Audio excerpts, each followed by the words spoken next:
The bustling streets of Lagos hummed with life as Kemi looked out of the rickety bus window.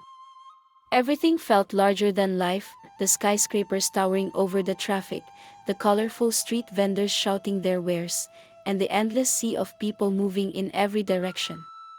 For a 15-year-old girl from a small village in Osun State, it was overwhelming, but it also held the promise of a fresh start.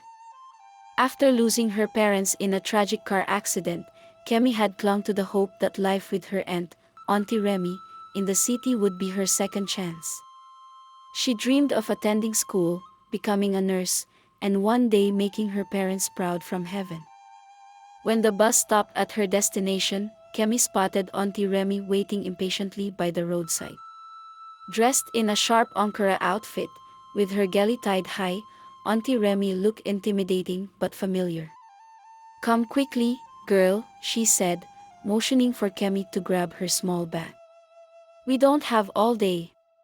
Kemi scrambled off the bus, clutching the old suitcase that carried everything she owned. As they walked through the crowded streets, Kemi's excitement battled with a creeping sense of unease. Something about Auntie Remi's stern demeanor made her feel small, but she brushed it off. Surely, her aunt would soften once they got home. The house was not what Kemi had expected. It was a modest flat in a crowded compound, far from the grand home her parents had described in letters. "This will be your room," Auntie Remi said, pointing to a cramped space with no bed, just a mat on the floor. "You'll get used to it."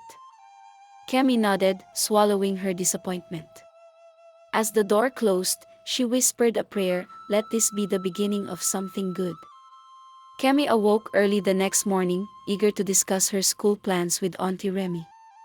She had spent the previous night imagining herself in a crisp uniform, sitting in a classroom with other students, learning things she'd only read about in her late father's books. As she stepped into the small kitchen to help prepare breakfast, she found Auntie Remi already seated with a sharp look in her eyes. "Sit down," her aunt said firmly. Kemi obeyed, her heart sinking as the woman began to speak. "I've been thinking about this school matter. Things are not as easy as they seem in this Lagos. School will have to wait. For now, you'll be helping me in the house." Kemi's heart skipped a beat. "But Auntie, I thought," she stopped mid-sentence when her aunt shot her a glare that could freeze fire. "You thought what? That life is free?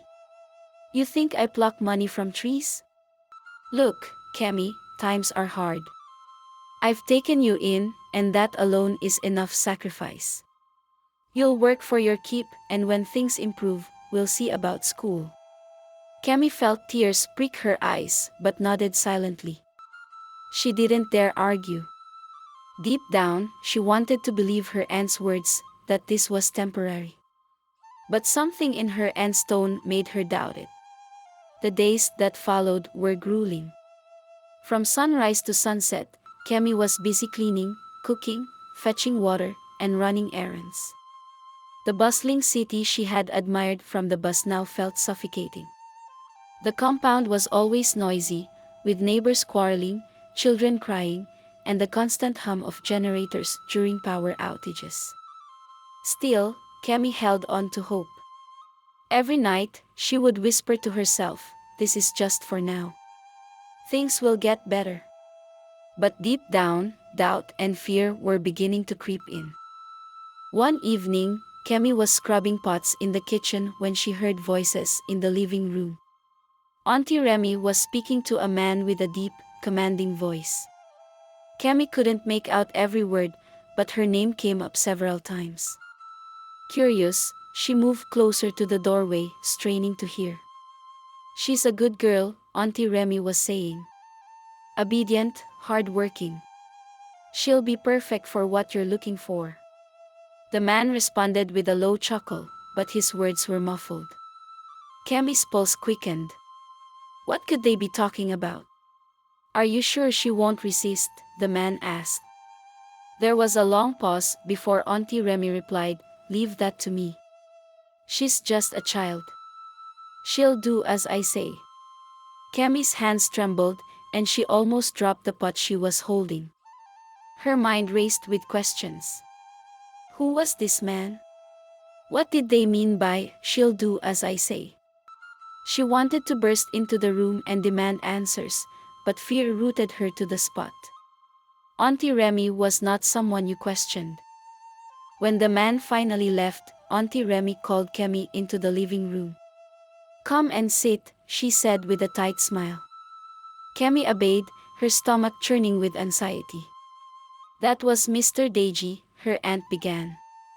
"He's a very important man, and he's going to help us. He's agreed to sponsor your education. Isn't that wonderful?" Kemi forced a smile, nodding cautiously. Something about the way her aunt spoke didn't feel right. Her words were too smooth, her tone too cheerful. As Kemi lay in bed that night, her mind replayed the conversation she had overheard. She didn't know why, but she felt as though her life was about to change, and not for the better. The next morning, Auntie Remi announced that Kemi needed to get ready. "We're going to Mr. Deji's house today," she said, handing Kemi a neatly pressed Ankara gown. The fabric felt stiff in her hands, and the unease from the previous night returned with full force. Kemi tried to push it away, reasoning that perhaps this was truly an opportunity. Maybe Mr. Deji was one of those kind-hearted people who genuinely wanted to help. Still, something about Auntie Remi's tone made her throat tighten with nerves. The ride to Mr. Deji's house was long and uncomfortable. Auntie Remi barely spoke, her face set in a serious expression. When they arrived at a large, gated mansion in Enkay, Kemi's eyes widened. The house was unlike anything she had ever seen, tall, imposing, and surrounded by high walls. A security guard opened the gate, and they were ushered into the expansive living room. Mr. Deji was waiting for them, dressed in a flowing agbada and a gold wristwatch that sparkled under the chandelier's light. "Oh, Kemi," he said with a smile that didn't reach his eyes. "You're even more beautiful than your aunt described." Kemi felt a chill run down her spine but managed a polite smile. She was instructed to sit while the adults spoke in hushed tones. From time to time, Mr. Deji glanced at her, his gaze unsettling. Finally, Auntie Remi turned to her and said, "Kemi, Mr. Deji is going to help us. He's agreed to take care of your education and even provide a better home for you. Isn't that wonderful?" Kemi nodded slowly, her voice barely above a whisper as she said, "Thank you, sir." Inside, her instincts screamed that something was wrong. But what could she do? She was just a girl, alone in the world, with no one else to turn to. Kemi's first night at Mr. Deji's house was filled with unease. The room she was given was luxurious, far nicer than the cramped space at Auntie Remi's, but it felt cold and unfamiliar. The house was eerily quiet, with none of the usual sounds of a bustling home. As she lay on the bed, staring at the ceiling, she thought about her parents and the life she had left behind. Was this truly the start of something better, or had she walked into something far worse? The next few days were strange. Kemi was not allowed to leave the house, and when she asked about school, Mr. Deji would change the subject with a smile. "All in good time," he would say.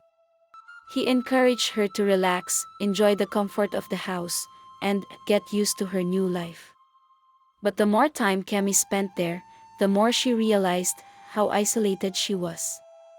The housemaids avoided her, speaking only in hushed tones when Mr. Deji was not around.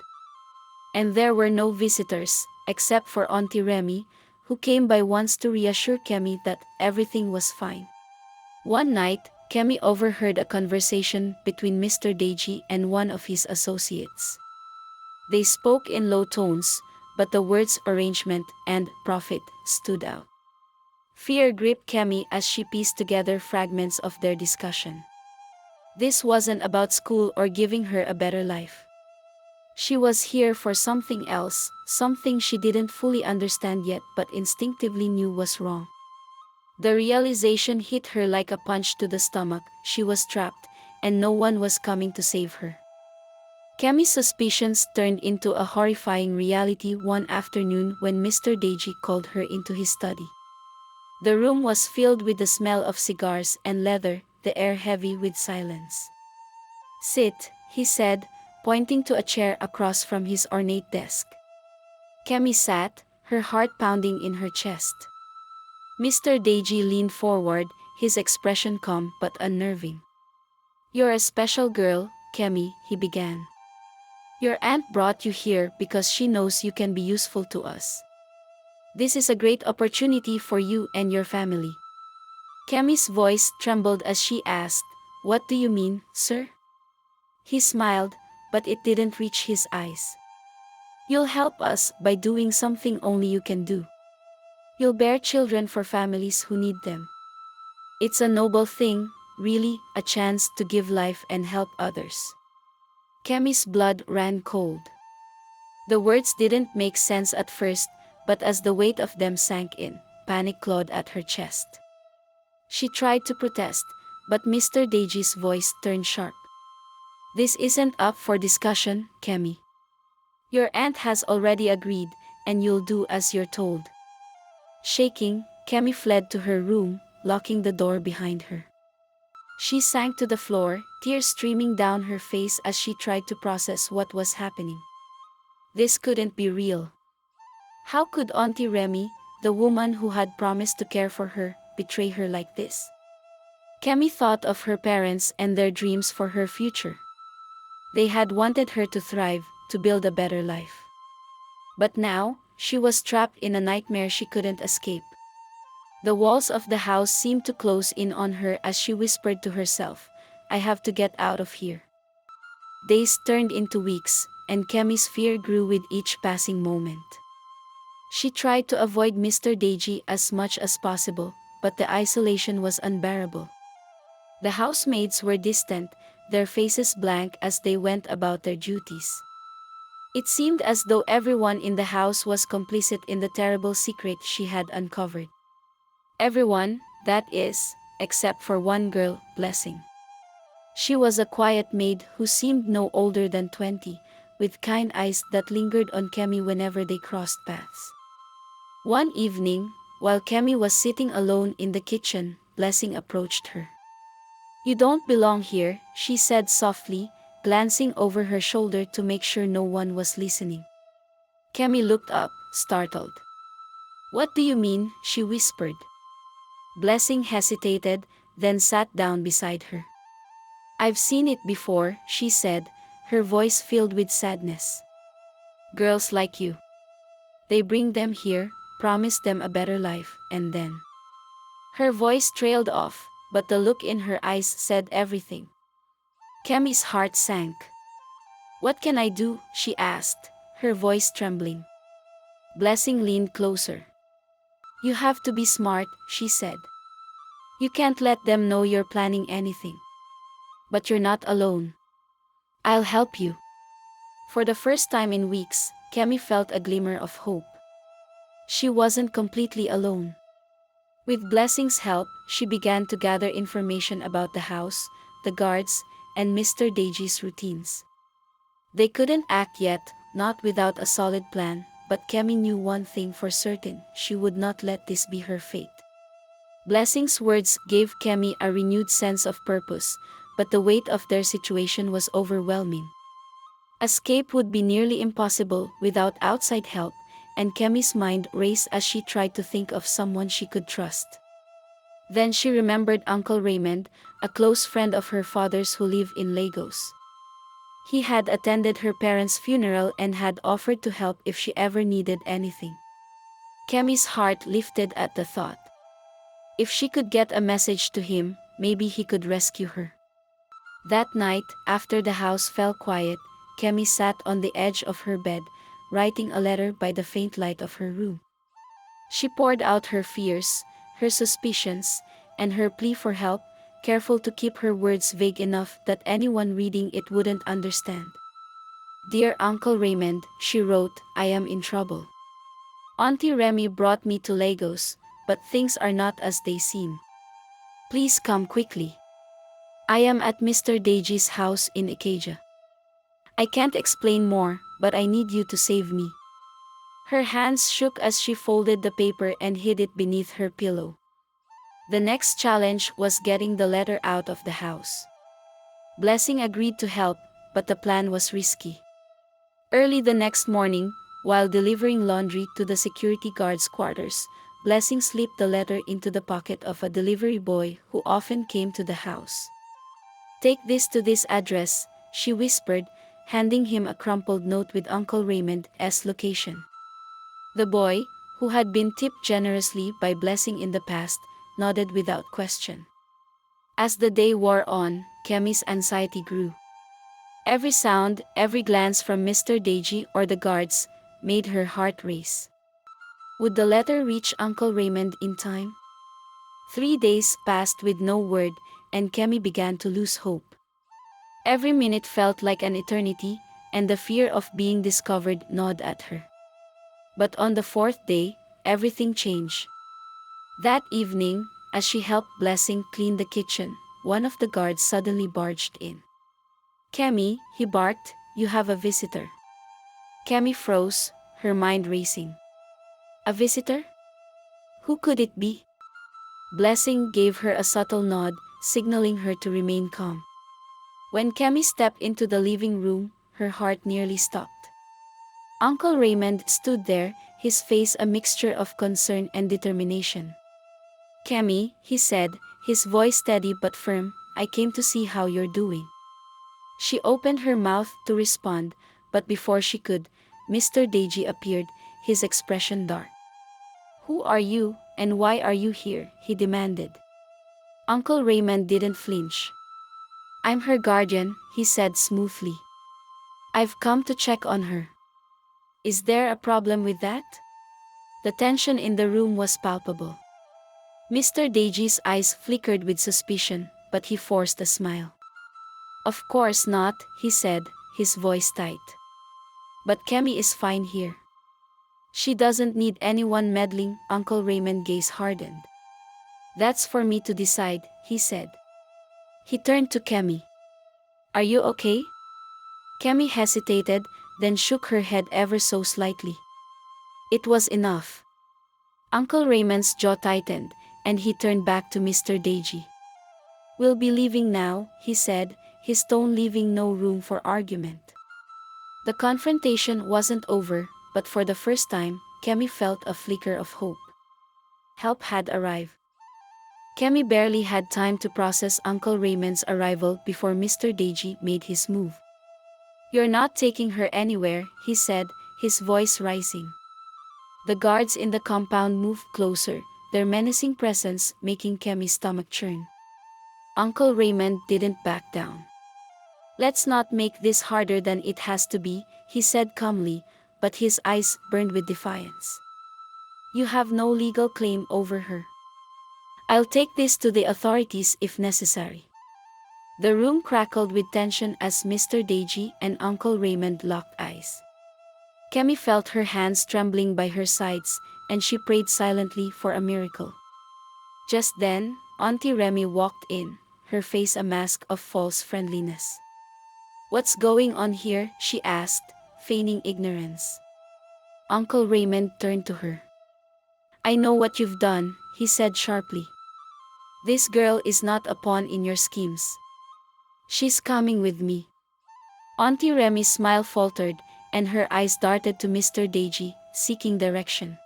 Sensing that the situation could spiral out of control, Uncle Raymond motioned for Kemi to stand beside him.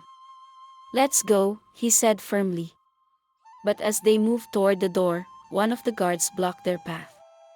Kemi's heart raced, but Uncle Raymond stood his ground. Step aside, he demanded, his voice like steel. The standoff stretched for what felt like an eternity until the sound of a car horn pierced the air.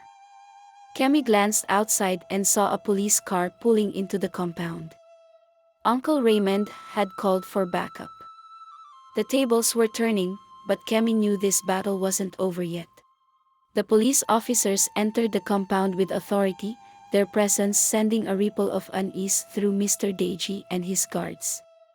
"We receive a report of unlawful confinement," the lead officer said, his sharp eyes scanning the room. Kemi clutched Uncle Raymond's arm, her body trembling with a mixture of fear and relief. Mr. Deji tried to put on a calm front, but his voice betrayed him. "There's been a misunderstanding," he said, forcing a smile. "This girl is family." The officer turned to Kemi. "Is this true?" he asked. Kemi hesitated, her mind racing. If she spoke up, there was no turning back. She looked at Uncle Raymond, who nodded encouragingly. Summoning every ounce of courage, she said, "No, sir. I've been held here against my will." The room erupted into chaos. Auntie Remi shouted, accusing Kemi of being ungrateful, while Mr. Deji tried to deny everything. The officers weren't swayed. "We'll sort this out at the station," one of them said. As the guards were restrained and Mr. Deji and Auntie Remi were led away, Kemi felt a weight lift from her chest. She wasn't out of danger yet, but the nightmare was starting to unravel. Blessing, who had been watching from the shadows, stepped forward hesitantly. "She helped me," Kemi said, pointing to Blessing. The officer nodded, taking note. Together, Kemi and Blessing followed the police and Uncle Raymond out of the compound, leaving behind the house that had been their prison. The ride to the police station was surreal. Kemi sat silently beside Uncle Raymond, her mind swirling with emotions. Relief, fear, and disbelief fought for dominance. Beside her, Blessing clutched her hands tightly, her face pale but determined. At the station, the officers took their statements. Kemi recounted her ordeal with trembling hands, careful to include every detail she could remember. The officers listened attentively, their expressions a mix of anger and compassion. Uncle Raymond didn't leave her side, and his presence was a constant source of comfort. "You're safe now," he whispered as she finished her statement. Kemi nodded, though part of her still felt trapped by the memories of what had happened. Blessing also gave her account, and the officers assured them both that they would do everything possible to bring Mr. Deji and Auntie Remi to justice. For the first time in weeks, Kemi felt a glimmer of hope that this nightmare would finally end. Later that evening, Uncle Raymond took Kemi and Blessing to a temporary shelter for girls who had been victims of abuse. The staff welcomed them warmly, offering food, clothing, and a safe place to rest. Kemi lay on the soft bed that night, staring at the ceiling and thinking about her parents. She whispered a prayer of thanks, not just for her own freedom but for the courage to fight for a better future. Life at the shelter was different from anything Kemi had experienced before. The staff were kind, and the other girls, though scarred by their own stories, became a source of strength and camaraderie. Kemi attended counseling sessions where she could finally speak about her fears and pain. At first, it was difficult. The words felt heavy, and the memories made her stomach churn. But over time, she began to heal. Each session brought her closer to reclaiming the joy and confidence she thought she'd lost forever. Blessing, too, found solace at the shelter. She and Kemi became inseparable, their shared experience forging a bond that felt like family. "We survived," Blessing would often say, her voice filled with quiet determination. Kemi nodded each time, knowing that survival was only the first step. She wanted more than just to live, she wanted to thrive and help others who might be trapped like she once was. Uncle Raymond visited regularly, always bringing words of encouragement and updates about the case against Mr. Deji and Auntie Remi. "Justice takes time," he told Kemi during one visit. "But I promise you, they will pay for what they've done." Kemi clung to those words, using them as fuel to keep moving forward. Slowly but surely, she began to dream again, not just of escaping her past but of building a brighter future. Months later, the day of reckoning finally arrived. Kemi, Blessing, and Uncle Raymond sat in the courtroom as the judge delivered the verdict. Mr. Deji and Auntie Remi were found guilty of human trafficking, exploitation, and other charges. The courtroom erupted in applause as the sentences were announced, lengthy prison terms that would ensure they couldn't harm anyone else. Kemi felt a wave of emotion wash over her as she watched them being led away in handcuffs. For the first time, she truly believed the nightmare was over. After the trial, Kemi became somewhat of a local hero. Her bravery in coming forward inspired other girls to share their stories, leading to the rescue of more victims. The shelter where she and Blessing had stayed received increased funding and support, allowing them to expand their reach. Kemi felt proud knowing that her voice had made a difference. Uncle Raymond hugged her tightly outside the courthouse. "You've done more than anyone could have asked of you," he said. "Your parents would be so proud." Kemi wiped her tears and smiled, feeling their presence in her heart. She wasn't just a victim anymore, she was a survivor, a fighter, and a beacon of hope for others. Kemi's life took a new direction after the trial. With Uncle Raymond as support, she enrolled in school and began working toward her dream of becoming a lawyer. She wanted to dedicate her life to helping others, to ensure that no child would ever go through what she had endured. Her days were busy with classes and volunteer work at the shelter, but she found joy in the chaos. Each step forward felt like a victory. Blessing, too, found her footing.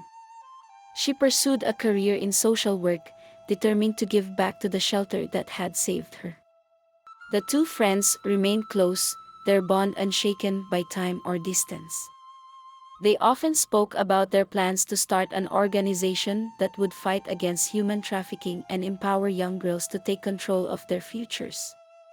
As Kemi stood at the gates of her school one bright morning, she felt a sense of peace she hadn't known in years. Her journey had been filled with pain and fear, but it had also shown her the strength she didn't know she had. "This is just the beginning," she thought, smiling as she stepped onto the path that would lead her to the future she had always dreamed of.